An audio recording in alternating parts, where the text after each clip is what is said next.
Hey everybody, welcome back to Slavic Saturday, where we talk about Slavic history, mythology, and folklore. My name is Brendan Noble, author of the Frostmark Chronicles, which is my fantasy series based on Slavic mythology. This week, we're talking about a more friendly topic for Valentine's Day, which is tomorrow, at least in the United States, instead of the dark Zmora that we talked about last week, and that is the goddess of summer, love, and beauty, Lada. No, not that either. Yes, the goddess of love, not the car company, Lada. Before I dive too far into Lada, though, I just want to remind you, if you are interested in that first book in that Slavic fantasy series called A Dagger in the Winds, you can join my newsletter down below where you can receive free copies of side novellas related to the main story, and you can also get the earliest access to things like cover reveals, which will be coming in May, as well as early insights into the book, text, and I'll be even sending out a new prologue to people ahead of time, so if you can subscribe down below to get that in this coming week. But now, let's dive into talking more about Lada. So Lada forms an interesting character in Slavic mythology because the main focus often in the cycles of the season of Slavic mythology tends to be around the winter and spring, with the fighting between the spring gods who can either, there's ranging by regions, but can be Vesna, Urilo, Dijavana, or Zivia, and the fighting with the goddess of winter, Marzana or Morana. And there's a lot of these characters that have big names within Slavic mythology within this group, and the focus is on that spring group more often than the summer of Lada, which is kind of interesting considering the fact that Lada is often considered one of the more elder goddesses in Slavic mythology, along with Svarog. But this kind of interesting role comes around often with fertility festivals as well that were often practiced during pagan times in the spring and summer often. Also, especially the well-known one of Kupala Night, or Not Kupali, in the peak of the summertime, which was the most well-known fertility festival in Slavic territories. So in addition to being attached to many of these fertility festivals as the goddess of love and marriage, Lada has an important role with the summertime as well. She's often pictured as a sun-like element on her, sometimes on her painted on her chest or around her.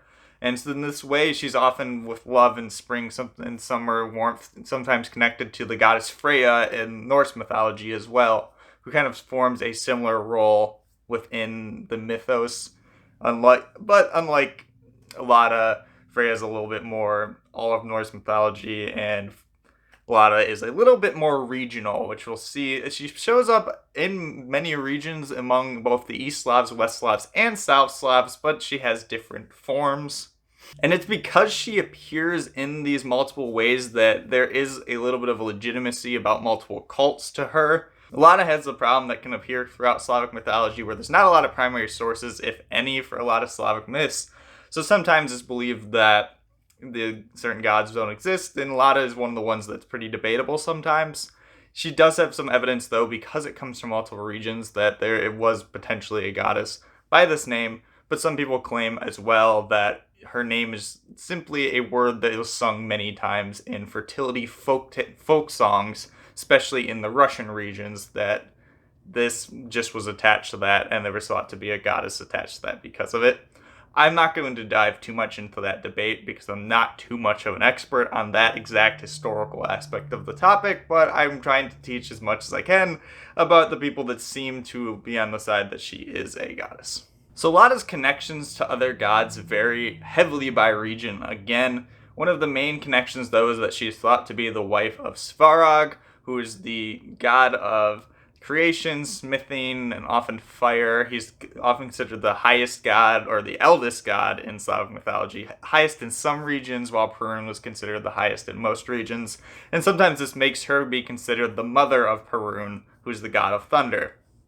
But other stories and other tales claim that she is instead the wife of Perun instead. That's not as common, but the regional variations and also lack of primary sources make it sometimes difficult to know the exact connections and familial relations within Slavic mythology. And because of her role in summer, sometimes it's thought that she has a similar relationship with the underworld that, for example, Eurylo or sometimes Vesna or whatever spring god you want to talk about would have, where she would go to the underworld of Navia or Nav in the winter and spend time, specifically her, with Velis romantically, because Svarog, her husband, cheated on her, and then she would come back in the summer. That story varies, but it's kind of an interesting and often common tale among some god in Slavic mythology going to the underworld and then returning with the warmth in summer or spring, specifically her in summer, and then often sometimes the story gets attached to Vesna as well, coming in the spring. In some folk songs, there's also another god or perceived god mentioned next to the word Lada. Is often Lado is appeared often in these Russian, particularly folk songs, and also Baltic. And this is thought to be sometimes a perception that that Lada has a divine twin named Lado, who is kind of her counter with a lot of these roles, with sometimes things like the harvest. This is not as justified often, but it is mentioned often, and I'm not going to dive too far into it. There's even more debate and doubt over the existence of Lado than there is of Lada, but it was something I thought I should bring up because it's often mentioned. And in Poland specifically, there's also another cult mentioned sometimes around, especially regionally, around another set of divine twins called Lel and Polel in particular regions of Poland, and it was thought that potentially Lada could be their mother. I can't claim knowledge too much about these two, but there does seem to be at least a very local cult potentially that was established around Lel and Polel that Lada was connected to, because there was some regional worship of Lada in Poland during the time. So Lada, unlike a lot of gods in Slavic mythologies, her appearance doesn't vary as much by region. She kind of fulfills a lot of the roles of being a fertility goddess, a motherly goddess, but also a goddess of beauty, which is all kind of wrapped up here. So there's sometimes some contrasting things, because she does have the motherly elements to her as being seen as a full-bodied mother, kind of similar to Makosh, but also sometimes combined with being a little bit older goddess, but also having youthful beauty to her, which is a little different, but again, there can be regional variations. She's also pictured as well as having a long blonde hair that's often braided around her hair, kind of like her head like a crown wreath. And that tends to be the perception of how she looked.